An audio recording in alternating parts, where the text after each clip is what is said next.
voilà dal leen jàmm rajo Génération FM mooy la 93.4 mooy suñu page Facebook mun ngeen ñu suivre ci Instagram mun ngeen suivre aussi ci YouTube avec la Génération FM TV donc tey suñu émission ñu ngi ci am ay gan yoo xam ne dañ bëgg waxtaan ak ñoom football rawatina ci ndaw yi maanaam xale yu ndaw yi ñu gën ko xam ci petite catégorie donc suñu émission ñu ngi ci dalal ñi nga xam ne ñi ñoom ñooy académie Basile de Carvalho nekk fii ci Boucotte Sindian dañ leen di bàyyi ñu présenté wu après ñu ñëw dugg ci menu bi gars yi maa leen di ziar.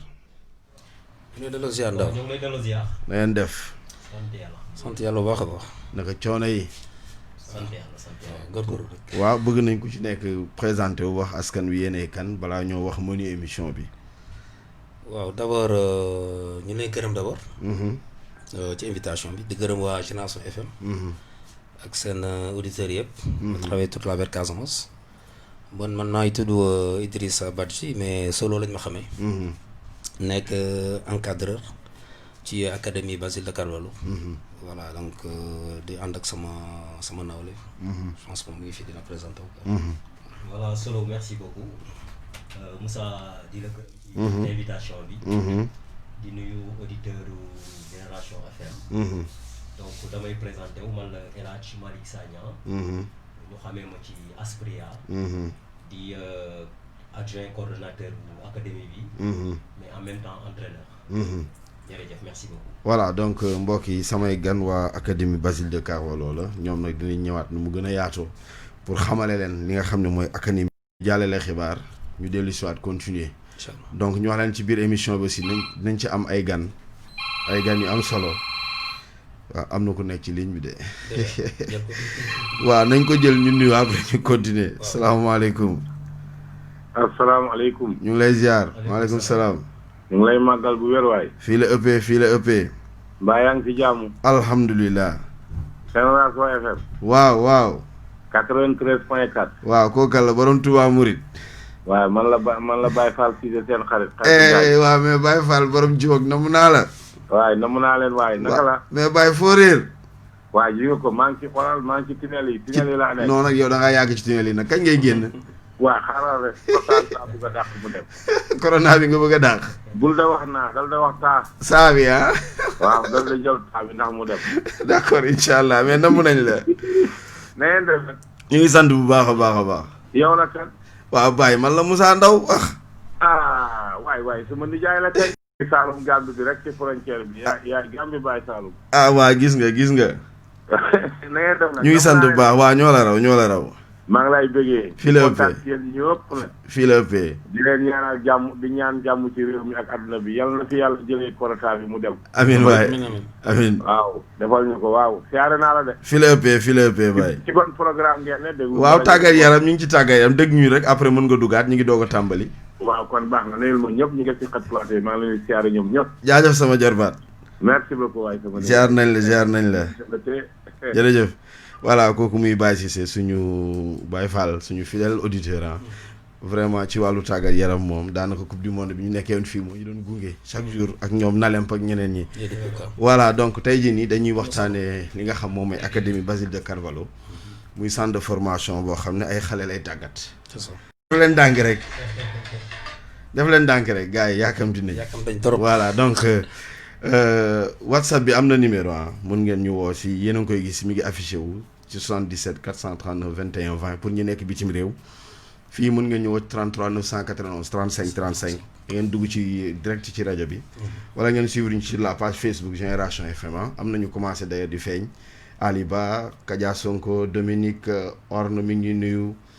donc yàgg nañ gis ñuy def ay formation ci xale yi ñu mel ni ñoom Solo Badji ñoom mel ni Ousmane Konté ñoom Tra ñoom Ibou Diarra ñoom Jean-Marie ñeneen ak ñeneen ñoom Aspria bëri nañ fi quoi mais dafa am beneen façon boo xam ne dafa commencé implanté wu ci Ziguinchor à l'image de ce qui se fait un peu partout dans le monde yéen aussi ci yoon boobu ngeen tegee donc tey nañ waxtaanee centre bi globalement duñ ci bàyyi dara mais aussi nañ ci am ay gan ci biir émission bi ku ci mel ni Basile bi nga xam ne moom lañ turam la centre bi yor ku ci mel ni Assane Balde nekk Portugal nekk un jeune boo xam ne jaar na ci comme yoon bi donc wax soxla nañ mu ñëw ñaaxaat xale yi wax leen mbir mi naka la ak fan lañ mën a jaar. Effectivement. mais aussi dinañ ci am benn invité ci deuxième partie bi ñaari invité sax yu am solo kenn ki moom mooy président conseil régional de la jeunesse lu tax parce que tout simplement dañu remarqué ne jël nañ ay dogal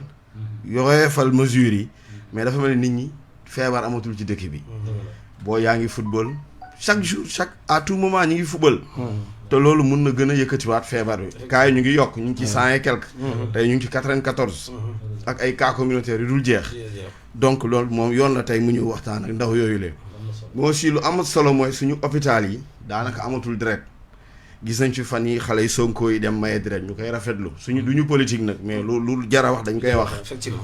gis nañu aussi waa 12e gaynde démb ak yeneen i kuréel dem def li nga xam ne lii mooy don de sang donc ñoo kon lépp ci jeunesse la te ñun sport ak jeunesse la ñuy waxtaanee dinañ am Seydina Issa Laye Diop mooy président 12e gaynde dinañ ko woo mu dugg ci émission bi indi ci li nga xam ne moo waral ñu def taxawaay boobu puis mu lancé waale message ndaw ñi jamono ji xam na football amatul championnat yi aj nañ leen mais il faut que aussi ñu continuer di waxtaan ak xale yi pour que vraiment ñu bàyyi xel ne feebar bi demagul mi ngi Ziguinchor quoi ba léegi mi ngi Sénégal donc loolu mooy doon menu bi donc sama gars dañuy tàmbali ak yéen bi lan moo waral loolu ok.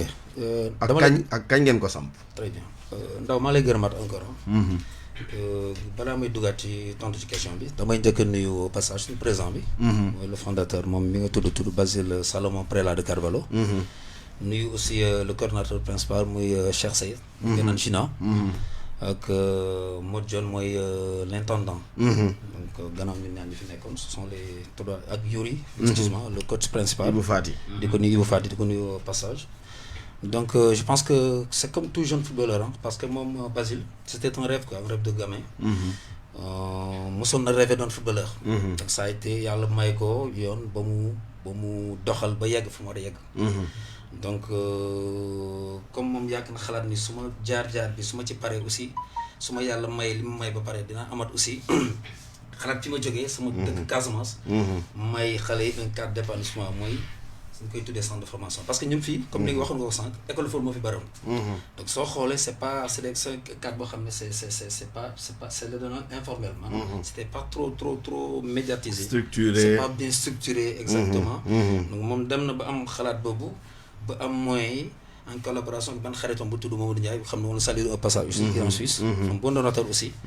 donc ñu gis ñoom ñaar ubbi cadre bi daf ko centre de formation boo xam ne on va prendre un nombre restreint. voilà donc jël nombre restreint pour lan la c'est juste pour mu leen teg ci conditions yu baax. donc idée bi mooy lan may xale yi un cadre d'épanouissement may xale yi possibilité pour ñu mun a épanouir à travers structure boobu mooy sunu académie bi ñu tuddee ABCD maanaam académie Basile de Carvalho. donc idée bi noonu la jógee ci moom mi Basile moo ko xalaat après mu gis ay collaborateurs muy mel ni ñun ñoom Aspiria ñoom Gina et tout daf benn réunion après mu lancé ñu idée bi tagal ñu projet bi et nous on a approuvé c'est partant de là fa lañ jógee après voilà donc il a mis un véhicule à notre disposition et on a sillonné toute la Casamance. donc voilà pour recruter pas mal de jeunes on a eu au total presque 1000 et quelques. 1050. non dinañ ci ñëw voilà c'est ça donc idée bi foofu loolu quoi. L'idée c'était comme ça quoi. je pense que su ma xamee lu ma kii Aspira en tant que coordonnateur. waaw voilà il va appuyer sur ça quoi. Aspira loo ci dolli. voilà Moussa man dinaa am lu ma ci yokk. parce que laaj nga ñu date de création bi. waaw. académie ñoo ngi ko créé le 12 juin. 2016. le 12 nga wax de. 12 juin 2016. kon man dama leen invité juste seen anniversaire. voilà donc gis nga. 12 juin 2016. exactement créé. ren ça fait 4 ans. donc voilà mu amoon na comme ni ko Soro waxee. Basile doonoon fi benn footballeur. jaar Casa Sport. gis ni difficulté yu mu amoon ba mu fiy nekk. di def Casa Sport di ñëw. mu bañ difficulté yooyu jeunesse bu léegi dab ko. mu ne léegi pourquoi pas man damay lutter pour doon benn professionnel. pourquoi ma doon professionnel créer benn centre boo xam ne. man jafe-jafe yu ma jànkonteel.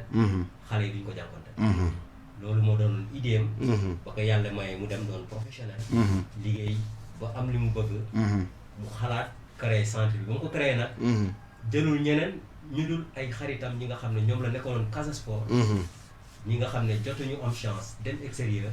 te doon ay entraîneur. mu teg leen fa pour mu gérer ko centre. Voilà. Donc quelque part c'est expertise locale bi lañ jox confiance. Exactement. Parce que aussi am ngeen jaar ci liggéey bi. Exactement. mu doon loo xam ne lii idée boo xam ne bi ñu koy saluer ah. Mais maintenant bi ngeen di ñëw da ngeen fi fekk ay école de football yu bëri. Et tous les gosses pratiquement chaque mercredi, chaque samedi soir, dimanche matin, ñu ngi ci école yi. Comment vous avez fait pour que vraiment ngeen mun a am team bi ngeen am jamono ji, le recrutement comment ça s'est passé, yan mooy ay difficultés yu ngeen rencontré ba li ngeen am noyau bi nga xam ne moom ngeen yor léegi. Waaw, très bien. Donc au départ l'idée c'était clair hein.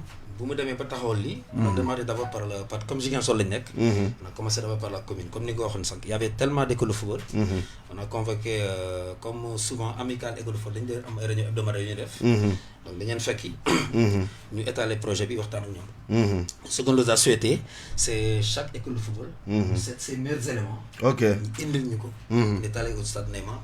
Pour la faire test pour commencer d'abord sur la commune de Ziguinchor proprement dit quoi. Wow. Voilà donc comme fii la gën a bëri donc fii lañ nekk y a tellement d'écoles de foot comme ni ko waxee c'est là-bas foofu lañ ko commencé ku nekk ñu indi les meilleurs nga def 5 ou 3 4 ñu dajale leen c'est comme ni nga wax c'est tellement difficile parce que pour def choix moom comme tout le temps di nga éliminer quand on choisit il faut éliminer peut-être donc c'était pas évident au départ mais yàlla jàpp nañ ba au moins ñu jot fi génne quelques talents avant de sortir positionner les benn structure ba maanaam les autres départements sinon dem nañ ba Kolda la nañ Kolda Cap Skirring arrondissement yu bëri et tout on a fait tout aspiré dina détail foofu après donc c'était comme ça donc franchement c'était pas facile hein ndaw au départ c'était pas facile du tout parce que liggéey bu metti la c'était tellement pénible mais avec le DJ ak aussi ñun suñu xarañtees appui les moyens qu'il a mis à notre disposition ça nous a boosté jox nañ courage et finalement li ñu bëggoon pratiquement même si c'est pas à 100% mais pour aujourd'hui bon on a eu à faire un recrutement boo xam ne vraiment c'est vraiment raisonnable donc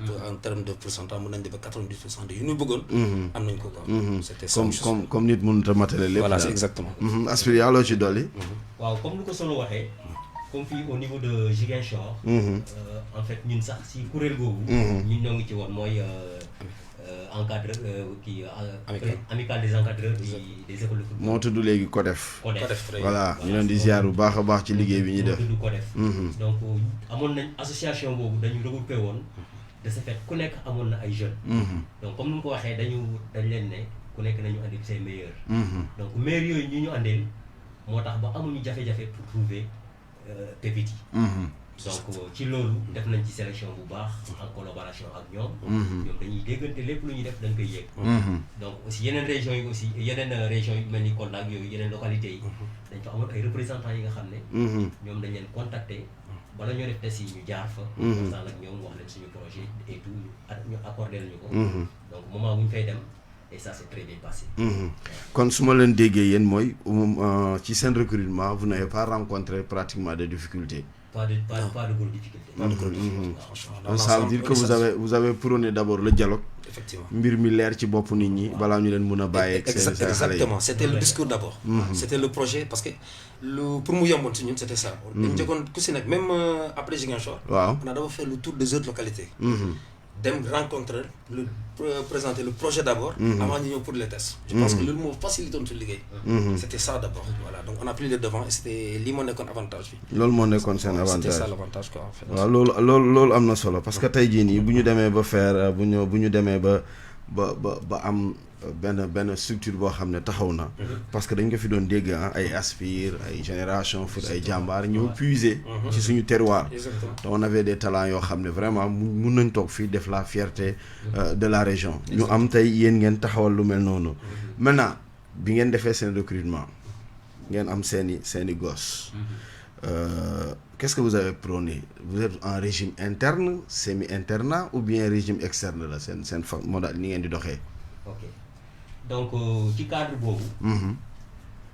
comme dañu prôné woon jaar Casamance bi yëpp. donc c'est sûr que ne am na ñi nga xam ne jot nañu jógee.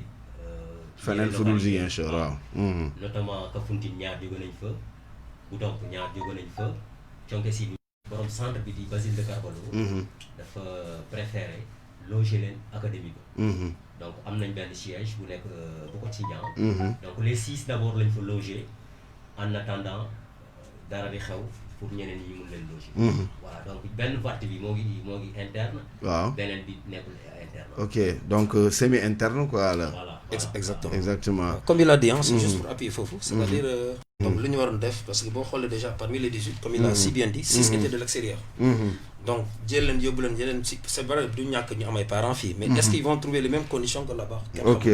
Mais pour nous, ils étaient logés avec Aspiria, qui était centre B. Donc les 6 nous internes, l'autre nous baillent. Donc ça c'est comme des semi-externes et semi-internes. Là, bon, mais dans l'avenir, Inch'Allah, ils seront tous logés parce que pratiquement, mon meilleur bâtiment en charge, parce qu'il a une double casquette, c'est un entraîneur, en même temps c'est le coordinateur. C'est l'intendant en fait. C'est l'intendant en même temps. Donc, pratiquement, même nous, nous serons tous logés. Là, ça qui fait un très bon boulot. Donc, moi, je le félicite, Samara, je le félicite au passage. C'est sa double casquette, quoi. C'est très intéressant. Tu connais la quoi. Loolu am na solo mais xam nga tey jii nii bu ñuy wax centre petite catégorie daf ci bëri ay pàcc quoi. ngeen toog ci bi ngeen di def seen recrutement. Exactement. Donc bon, c'était basé sur une seule catégorie. Parce que tey wax na as wax na la ko c'est bon le 12 ans comme tu l'as si bien dit. waaw 12 ans 4 ans. 4 ans jour pour jour quoi. Donc voilà 2016 2020 c'est 4 ans. Donc au départ ils étaient entre fourchette de 12 et 13 ans. La formation était axée sur 5 ans. Donc une catégorie d'abord les ñuy jël ñu former leen. Au bout de 5 ans ñu jaay leen. Ok. Parce que boo jaayee après sûrement y aura des retombées bu retombées amee. Centre bi dina gën a yaatu. waaw bu yaatoo à l'avenir. mën a dugal leneen catégorie ce sera surtout les U17 U13 ainsi de suite ainsi de suite. Donc on est basé d'abord sur ça. C'est-à-dire li mooy credo bi d'abord et ensuite l'avenir sera tracé à partant de ces jours-là. Et surtout bu ñu leen jaayee ba pare. Ils sont bien formés, ils sont à la 4e année. Pratiquement, ils sont presque sur qui vient. Ils sont en phase de terminale, pratiquement. Il nous reste une année. Et on verra la suite. Il y a le Japon, les lignes Bogamo. Franchement, il y a tout cas. Mais plus large encore. Aspri. Waaw dëgg la parce que comme nous ko waxee Basile dafa ne du jël effectif bu yaatoo yaatu. Parce que lan moom dafa bëgg xale yi nekk ci ay conditions yu normales. Donc pour loolu am il faut mu jël benn nombre bu restreint mooy lan 18 personnes. 18 pensionnaires yooyu bañ leen di jël entre 12-13 ans la ñu woon. ñu calculer ko pendant 5 ans dinañu àggal seen i 18 ans. Au moment bu ñuy àggal 18 ans yi là ñu ci am chance dem extérieur ba ñu signer contrat à partir de là nag mun nañu defaat yeneen sélection yi nga xam ne là peut-être mun nañu yokkaat ay catégories. Donc noonu la demee quoi. kon su ma leen déggee mooy jamono ji ci benn catégorie rek ngeen nekk. benn catégorie ngeen nekk. waaw tey jii nii bi ñu xale yi bi ñu dugg ci centre bi parce que bu ñu waxantee dëgg. xale yi avaient l'habitude dem entraînement pare dem seen gàlle. mercredi samedi jotaat ñu def pareil. moment bu ñu duggee ci centre bi. dafa laaj beneen formatage. Comment ça s'est passé ndax ak xale yi c'était pas facile est-ce que yomboon na compréhension bi par rapport ak initiative bi ngeen am. Est-ce que les enfants étaient vraiment dans ni ñu ko waxeeti scotché wala pare woon nañ. wan nañ leen loo xam ne li ñoom disponible nañ disposé nañ pour dugg ci règles yi nga xam ne moom lañ leen bëgg a tegal. C'était lii moo nekkoon force majeure. C'était notre force. Parce que moom Cheikh qui n'est pas là ak Assur Amito. waaw Cheikh ñu ngi koy ziar bu baax. Voilà on le salue au passage. Ils ont joué un rôle très important. C'est en dehors des entraînements. Maanaam leur vie quotidienne quoi. C'est-à-dire le cadre scolaire. Ils sont tellement dañuy jege nag pour comme ni Aspira il appelle tout le temps les parents des joueurs pour xam du booy nekk.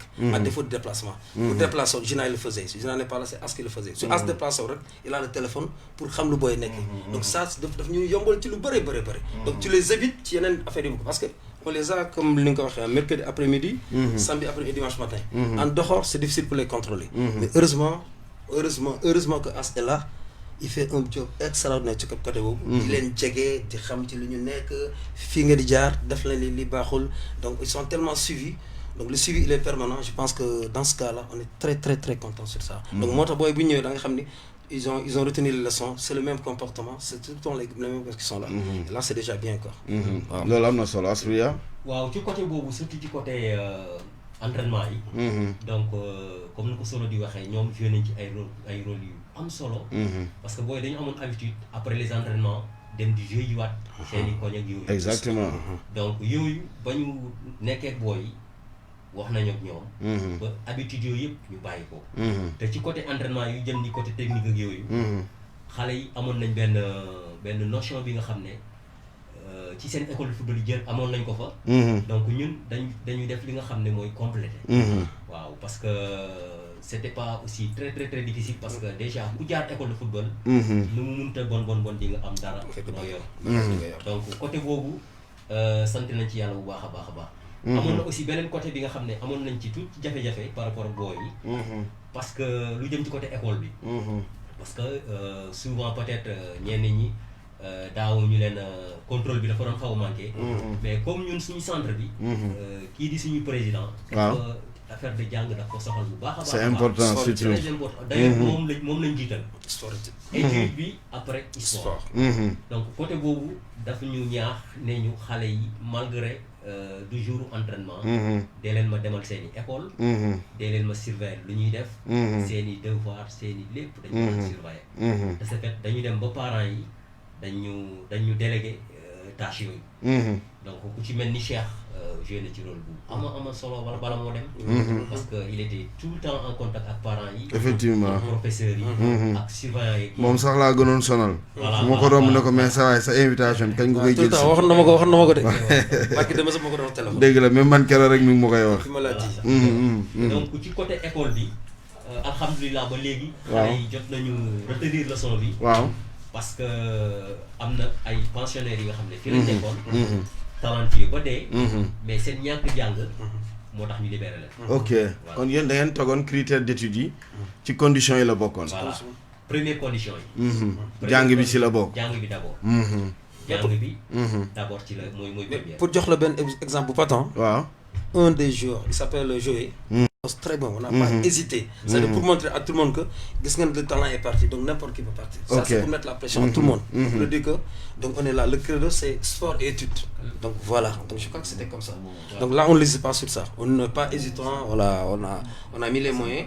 donc il faut respecter on vous a mis dans un cadre d'épanouissement bu bien il faut respecter. donc c'est ça critères yi nii nag y a une devise il faut respecter c'est sport et études. ku mën a nekk nga nekk malgré ton talent tu partiras. tu respectes tu restes. tu respectes pas tu pars.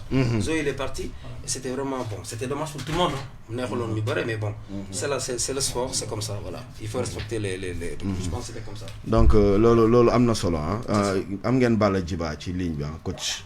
mi ngi leen di ziar. waaw Kabiline Goudiaby. Balla génération foot. mag man waaw naka ñu koy nuyu bu baax. ok coach on te salue au passage. am nga booy Okanazi Zico le capitaine de l'ASC Colobane. ok ka son boy. mi ngi lay nuyu. am nañ Maodo Lamine Bodian am nañ Alcalo ñoom ñu ngi ci ligne bi. ok ñu suivi ñoom Alioune Seck bu Périssac. Paolo Maldini Paolo Mouhamadou Diatta ñu ngi leen di nuyu. Dominique Anne waaw comme ni ma ko waxoon gars yi ñu ngi suivre quoi di leen bëggee quoi. voilà Papis donc Papis sama vidéo bi dem na. voilà donc mi ngi noonu daal. tey jii kon da ngeen privilégié sport et études. muy lu am solo c'est très important. ci li nga xam ne li moom mooy ëllëgu booy yi. parce que aussi il faut qu'on comprenne que ni c'est pas tout le monde qui va réussir dans les études. voilà donc c'est pas tout le monde qui va réussir dans les études. donc il fallait que soit nga nekk un bon footballeur. loolu su doxul jàng mi yóbbu la feneen. donc ñuy wax ne gars yi rek bientôt on aura Basile en ligne. kii di Albert mi ngi lijjanti Skype bi. pour que vraiment ngeen mun a dugg jokkoo ak ñun. ñu gis ko en vidéo et en audio. voilà donc loolu am na solo. donc ñu ngi woon ci condition d'admission yi. ngeen ne jàng ci la bokk. mais ku xam aussi booy yi. ci seen pas-pas. ci seen bëgg football. il vous arrive que ngeen am ay jafe-jafe. par rapport à ça. est-ce que aussi vous avez pu faire un maillage. de toutes les écoles yi nga xam ne ci la booy yi nekk. comme ça suivi bi du am jafe-jafe parce que gars yi am na ñoo xam ne au début dañ koy def. mais après mooy loolu quoi. est-ce que aussi en dehors de seen école. yéen di ngeen leen di encadrer ci fànn boobu quoi pour que vraiment ñu mën a xool ndax am xale yaa ngi jàng bu baax a baax. dëgg la waaw côté boobu ñoo ngi ci. parce que comme ni ma ko. donc de ce fait bu waxtu jël bulletin jotee. wala ay devoir. dañ leen di woo yéen. ñun la ñuy woo. ok ñu dem jëli ko. xam bu ko defee xam ni diw moo ngi jàng wala nekkul di jàng. bu nekk di jàng ñu gën ko encourager. ñu dugg ci.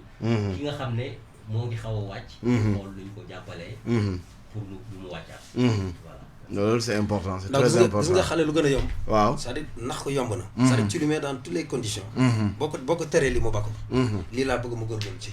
et c'est ce que nous avons réussi à faire. je pense que loolu comme il a dit parce que imagine wax moo amu fi mais jafe na pour nga gis académie bu toll na ñun on te prend en charge durant toute l'année scolaire. toute l'année scolaire. lépp li nga soxla. Hormis fourniture scolaire, le matériel didactique d'entraînement, maillot, dalle, ils ont presque trois tenues d'entraînement. Ay godas, mais lépp.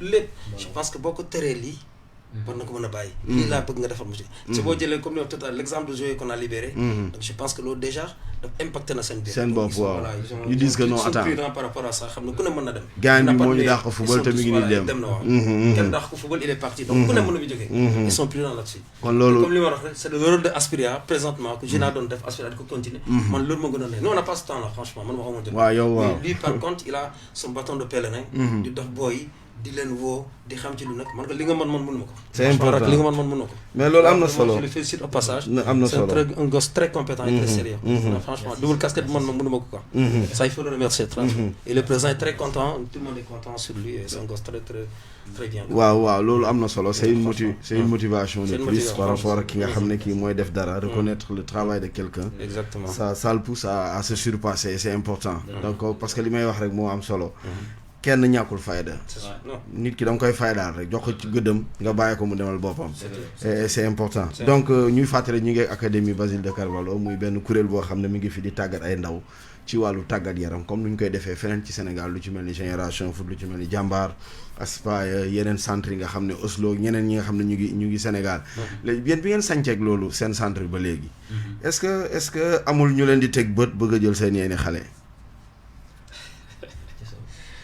bon xam nga du ñàkk. waaw parce que pratiquement. foofu damay laaj sécurisation bi quoi on touche du bois donc foofu ci wàllu boobu ñu ngi ciy liggéey. parce que c'est vrai parce que tey boo amee joueur yu baax. les gens tournent autour produit bu baax moom fu mu nekk ñëpp ñëw. mais ndaw xam nga lu gën a wóor. il faut sécuriser sa bopp. sécuriser mooy lan am sa kayit. am sa licence. nga comment dire la nga maanaam nga bokk fi nga war a bokk. je pense que c'est ça qui est important parce que quoi que l'on dit on a des gosses talentueux. franchement rien à dire on a rien à envier aux autres. nekkuñu fii pour wujjante ak keneen non c'est juste que lu ñu am. li nga yor ngay demee marché. voilà li sa poste toll noonu nga demee marché ça c'est vrai sant yàlla quoi honnêtement. donc ci côté boobu ñu ngi ciy liggéey y a des choses qu'on peut pas dire ici ci rajo. mais honnêtement nos garçons sont courtisés de gauche à droite ça on le sait très bien. on le sait très bien Aspira mu ngi ciy liggéey bu baax a baax. et vraiment il nous amène des informations yoo xam ne ñu ngi koy xam. ñun aussi ñu ngi ci gis. on est en train de travailler en train de sécuriser moo tax. Y a pas de nuance entre nous et les parents. On a tout fait pour avoir de très bonnes relations en dehors des jours. ñun ak leurs parents contact direct. waaw pour leur dire suñu projet lii la. boo seetee ba seet njëriñ bi yan la. waaw xale bu demee ba tekki. du Aspiria du Solo du Moussa Ndaw du Basile du Gina du Modjon du Yori. c'est les parents d'abord ça c'est clair et net. ñun peut-être ça sera après. est-ce que dinañu xam yàlla ko xam. donc ils sont conscients de ça je pense que là. et côté boobu ñu ngi ciy liggéey. franchement ñu ngi ciy liggéey là-dessus. et coach pour moi. waaw Moussa ci loolu. moom am pagay gars yi moom ñoo ngi topp booy fu ne. dégg bëccëg.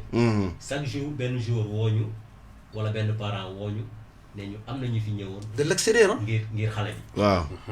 donc ci cadre boobu. comme ni ko Solo waxee ñoo ngi ciy liggéey bu baax a baax a baax. am nañ suñu papier mooy suñu récépissé. te déposé nañu suñu affiliation à la fédération. parce que loolu rek moo ñuy mën a garantiral. exactement mooy lan affiliation bi génn. suñu xale yi am suñu licence. kenn du leen mën a laal. mais comme amaguñ ko. lenn rek la ñu mën mooy lan kàddu gi.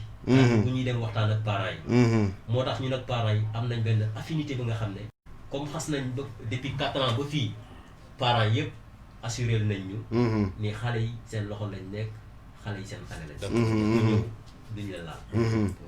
voilà donc balaa ma cee ñëwaat rek kii Zico mi ngi bind moom ku ko xam-xam ne c'est un étudiant c'est le capitaine de l'ASC Colobane Viking mi ngi bind ne c'est tout ça waaw c'est tout ça instant voilà mu ngoog l'association sport-études est un avantage considérable, surtout quand on connaît les risques liés à toutes les formes de réussite de la vie. Donc moom li ngeen nekk nii lu ko ñor la ñu koy féliciter aussi parce que damay gis ay on est amis sur Instagram, sur Facebook, sur WhatsApp, on partage lu jëm ci wàll lu xam ne li lu am solo la. Même li ñuy waxtaanee nii Balla Djiba mu ngi koy wax nee na même chez eux dañuy rencontrer ces problèmes là malgré envergure bu ñu am.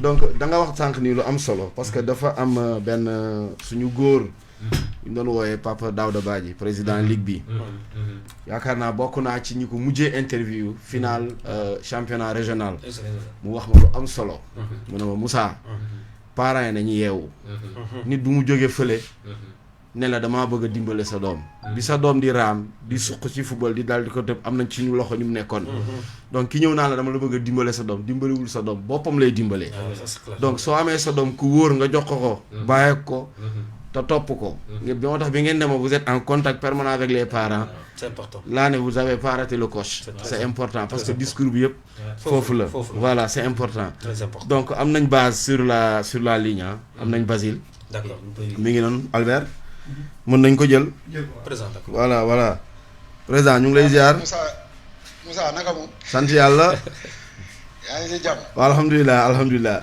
waaw mais maa ngi nuyu bu baax di leen ziar bu baax a baax ñu ngi lay delloo ziar waaw vraiment bég si yéen par rapport ak initiative bi quoi tu vois waaw maa ngi nuyu itam coach Yuri boo xam ne tey bon malheureusement dafa am benn empêchement boo xam ne moo tax teewul tey quoi sama copain dafa ragal micro waaw dafa daw dafa ragal micro donc voilà moom maa koy delloo ziar parce que tamit bon comme mooy entraîneur bi tout ça donc nekku fi tey donc solo mu ngi koy représenté ak Aspria dignement donc ñoom tam di leen nuyu bu baax di nuyu tamit suñu coordinateur bu nekk au niveau de Marseille mu Cheikh Sey yàlla dogal nag heureusement sax lay wax parce que dafa dem bu daani tamit dooleem quoi Europe mais boobu ba léegi tamit génnewul benn loxoom ci académie bi daal exactement waaw vraiment il fait le maximum maa ngi koy jaajëfal bu baax sinon maa ngi ñëw borom bopp bu rëy bi moo jot intendant bi waaw intendant bi moo jot maa ngi koy nuyu su may weesee si loolu nag maa ngi nuyu booy yi waaw di nuyu vraiment waa Casamance yëpp ak booy académie yi quoi vraiment exactement Salamo ñoo ngi lay nuyu président waaw mais As naka mu waaw président doomu ndey waaw na ngeen def waaw sant ba président au passage Omar Ly mi ngi leen di ziar moom aussi il fait un excellent travail avec Santram waaw mais Omar Ly maa ngi koy jaajëfal waaw gis nga mi ngi leen di nuyu mi ngi ci ligne bi waaw mais président waaw sànq maa ngi waxtaan ak sa gars yi ci li nga xam ne lii moom mooy projet Académie Basile de Carvalho on a touché pas mal de points mais tey jii nii yow mi nga xam ne yaay initiateur bi nga toog au bout de 4 ans seen 4e année yàggul tey jii ban booy def feedback ban jàngat ngay def par rapport ak li nga xam ne moom nga investir. waaw honnêtement moom lu ma investir foofu bu fekkee dañ koy xaymaa côté xaalis bëri na. wax dëgg yàlla. waaw non par rapport ak. à part xaalis bi quoi sentiment ban. waaw voilà c'est-à-dire lépp la tamit c'est-à-dire xaalis du question damay wax prix bi. ok mais c'est-à-dire dinaa ñëw côté financier bi dinaa ñëw côté. parce que ñu bëri nekkoon nañ fi par exemple sama place. mënoon nañ ko def peut-être amuñu chance def ko. c'est-à-dire code boobu mooy premier point bi deuxième point bi mooy jël ñoo xam ne c'est des amis d'enfance. ku mel ni Aspria ku mel ni Solo. ku mel ni Yori ku mel ni Modjon ku mel ni Cheikh Sey. c'est des gars de confiance yoo xam ne. tey man je peux pas me tromper. donc feedback bi mooy. c'est quelque chose boo xam ne Aspria moom mun na ma ko seede parce que comme on a débuté au niveau cadet au niveau du Casa.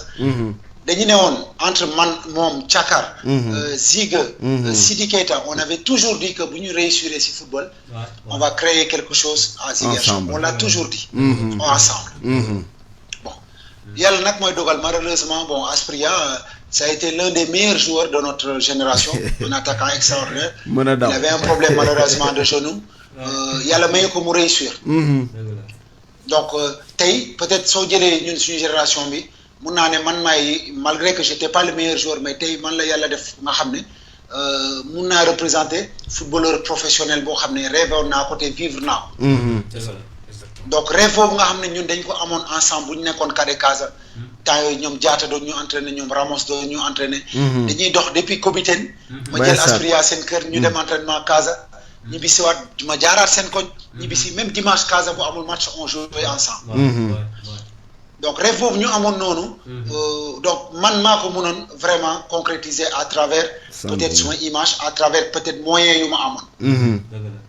mais toujours est-il que fallait que ma basé aussi gars yoo xam ne. c'est mes gars de confiance. Digne de confiance. Digne de confiance. C'est important. Pour te dire grand on a beaucoup investi au niveau personnel suñu jot suñu temps bopp ñun. ñoom ils ont sillonné toutes les régions de la Casamance toutes les villes de la Casamance. les villages fu nekk dugg nañ fa. on a fait plus de 1055 joueurs pour te dire. Merci. 1055 jeunes pour au final prendre 96 joueurs pour au final prendre 18 joueurs. la ca leen ñoom war nañ village yi bosoon na.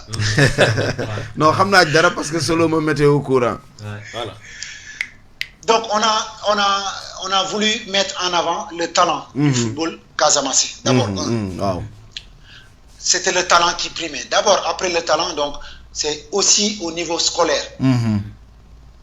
Le joueur de foot il fallait que mu am benn notion intellectuelle boo xam ne on n'a pas pris un gamin qui n'était pas à l'école c'est pas vrai. boobu amul sax suñu académie.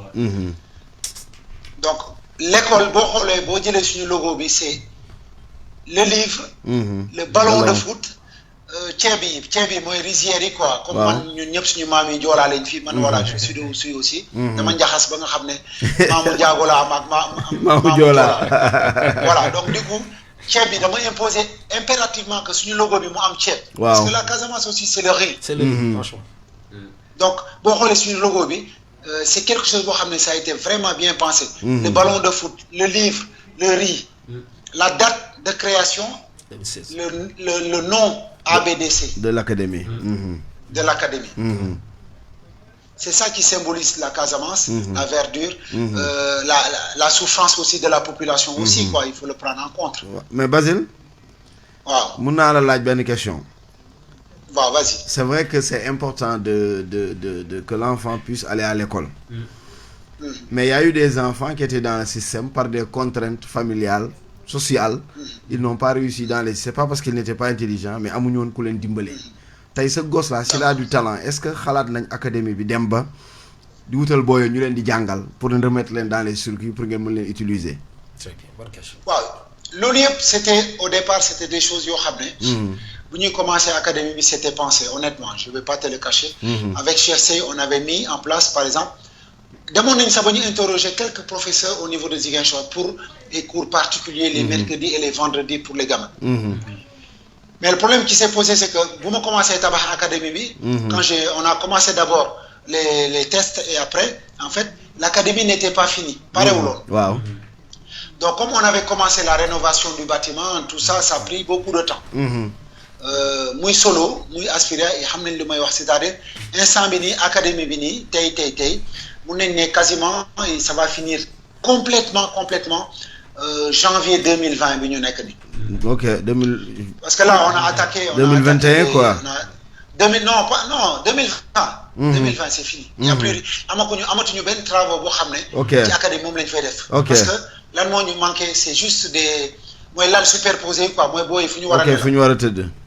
voilà il nous manque encore 4 lits.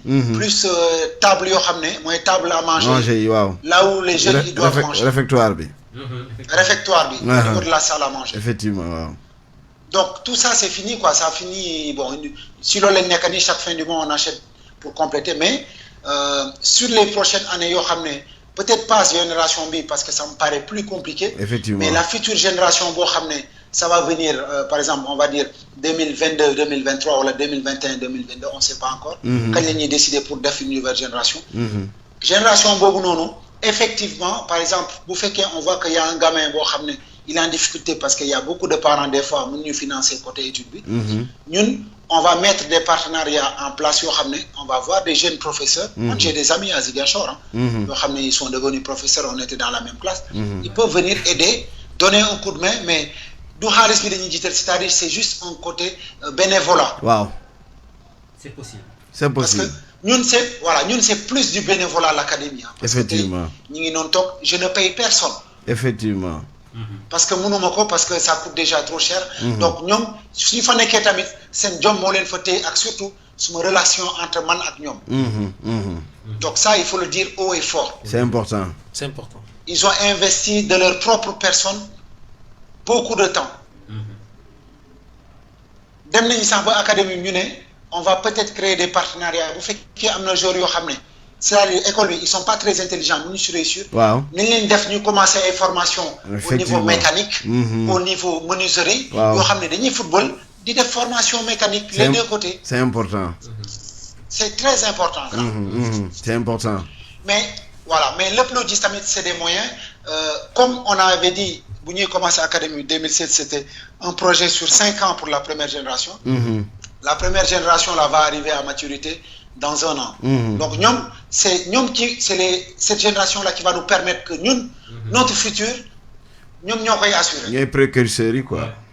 Eh oui, c'est impératif. Si nous réussirons, l'académie va aller de l'avant. Ouais, effectivement. Voilà. Si nous réussirons, l'académie va d'où question d'aider à nous parce que ça va continuer. Mais d'où quelle dimension nous si c'est ce qu'on voulait prendre la direction. Comprendre nga ouais, bu baax a baax. Mais voilà. Cheikh mi ngi leen di nuyu ah. nee na ABDC c'est une affaire de famille. Depuis Marseille. C'est Cheikh ñu ngi lay ziar jaajëf. Voilà. Donc te loolu am solo la ah. Mais tey jii nii yaa ngi naan sa génération bi nga am moom mooy rampe de lancement bi. Mais est-ce que à votre niveau yéen la direction vous êtes en train de mener des démarches pour que vraiment produit bi ngeen am mu nekk produit bu vendable est-ce que yéen a ngi def démarches yooyu. waaw bon boo xoolee man rek suma circuit. j'ai beaucoup de pas d'entrée mais j'ai beaucoup de contacts yoo xam ne. c'est des agents de joueurs c'est des agents de joueurs yoo xam ne au niveau de la France ils ont presque beaucoup d'entrées dans tous les clubs. Mais grand ñun boo jëlee suñu début bi. ak liggéey bu ñu def depuis 2016 ba 2021 lay jeex normalement. 2022. Man j'avais 2 possibilités c'est-à-dire ma ñëw Ziguinchor ma xool fa jour bu fa gën a baax ma jël ko ma yóbbu. Loolu c'est facile mais du jour boo xam ne yow yaa ko préparé. Effectivement. waaw mun nga def noonu mais mun ngeen dem ba si biir jour bi bu demee signer benn contrat ñaari contrat day am agent yoo xam ne dañuy ñëw wër ko. yàgg na. Finalement le jour tu vas le perdre. C'est un produit fini. Voilà, c'est un produit fini. Voilà. Donc ñun c'est des joueurs yoo xam ne on les a pris ils avaient 12-13 ans. On les a mis dans un cocon on connaît les familles. On va voir leurs parents. On fait des actions. Bu ñu feebaree on intervient. Au niveau scolaire on intervient. Début de chaque année scolaire ñu dendal leen ay fournitures. Donc kooku noonu am nañ jaar-jaar boo xam ne ñun wóor nañu tey. Joueur bi le jour qu'on va le sortir du Sénégal. C'est un joueur qu'on va suivre toute sa carrière. C'est-à-dire début bi mu commencé académie bi 2016 ba bés bu mu dugg ci monde professionnel ba bés bu mu koy arrêté. Il va se mettre avec des gens yoo xam ne ñun ñoo koy ne tu signes avec qui tu vas faire qui lu mu la wax on va te guider c'est juste pour lui éviter les erreurs. Kenn du la contrôler kenn du xam heure bi ngay nelaw kenn du xam heure bi ngay yeewu bu la neexee dem boîte bu la neexee dëkk ak jigéen bu la neexee tëdd ak jigéen lu la neex ngay def. Donc joueur boobu noonu liberté boobu bu ko amee Europe rek. mun na dévier rapidement. Effectivement. moo tax des fois da ngay gis joueur bi nekk Sénégal il est très fort mu aay karang mu ñëw Europe du fël.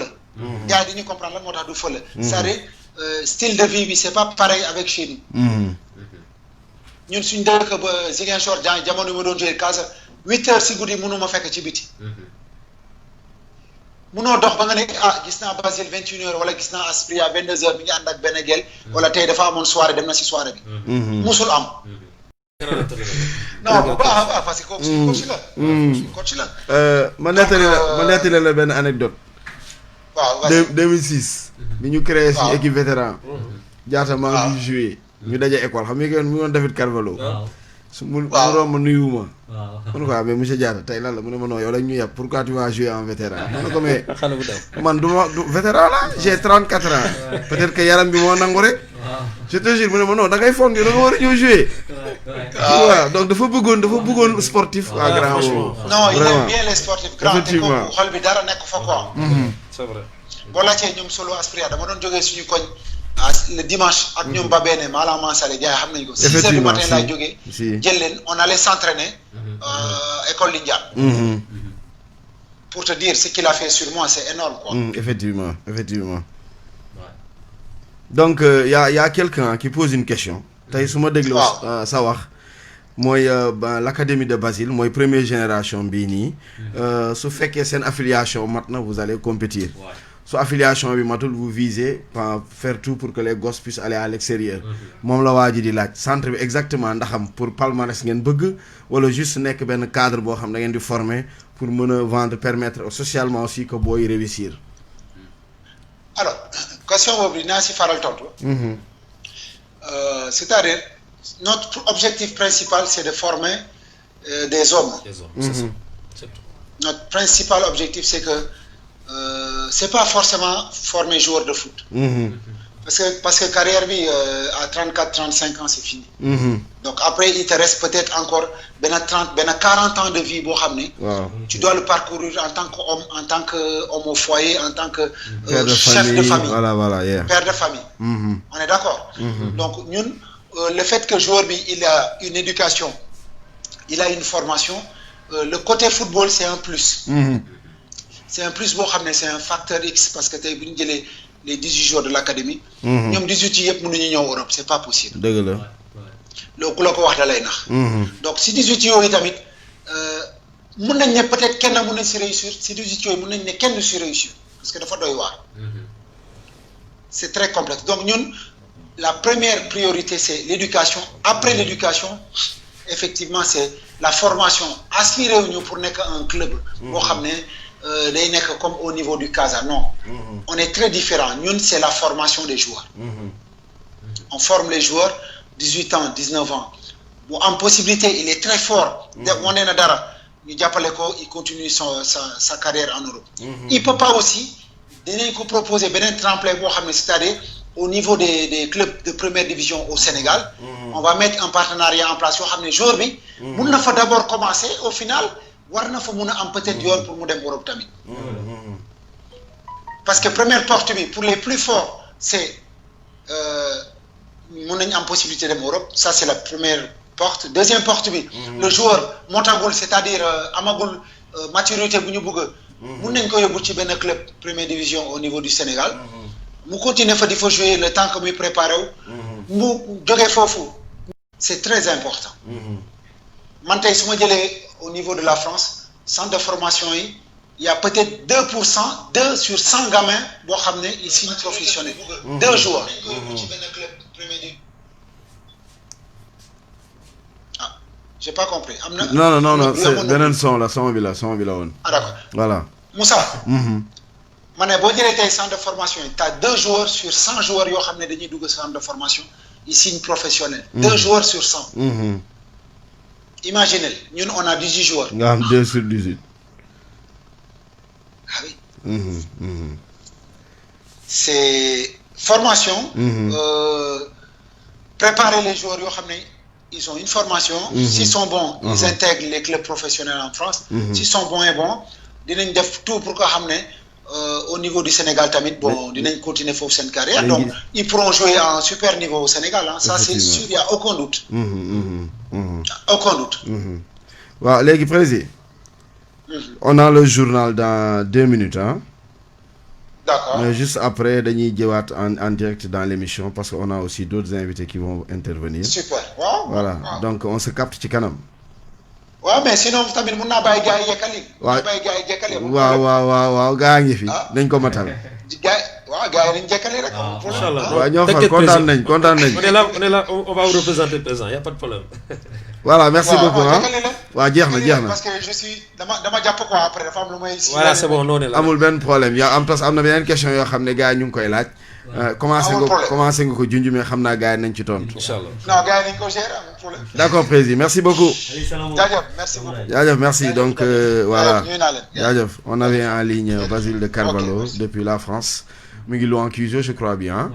voilà donc mu ngi ñu doon woo di waxtaan ak ñun ci li nga xam ne li moom mooy li ñuy def ci académie bi ñu koy jaajëfal bu baax a baax ci intervention il a apporté beaucoup de bonnes choses yoo xam ne Aspria aussi y a d'autres gars yi nekk ci ligne bi di leen fàttaliku y a un copain qui va entrer moom koy bàyyi ligne bi juste après mu Bodian vous revenez après nu ñu ko waxee le journal nga ñëw dugg parce que il fallait que ñu tëj téléphone bi tuuti pour mun a waxtaan quoi voilà gars yi ñu ngi leen di ziar yéen ñëpp waa rédaction pare ngeen waa gars yi kon solo Aspria ñu bàyyi gars yi def journal à tout à l'heure ci kanam ñu ñëwaat kon gars yi je vous rappelle rek yéen a ngi seen émission Génération Sport ak waa académie Basile de Carvalho ci kanam tuuti dans 15 minutes on revient pour yeggale li nga xam ne lii moom mooy émission bi kon sama gars internautes yi restez en ligne on revient jaajëf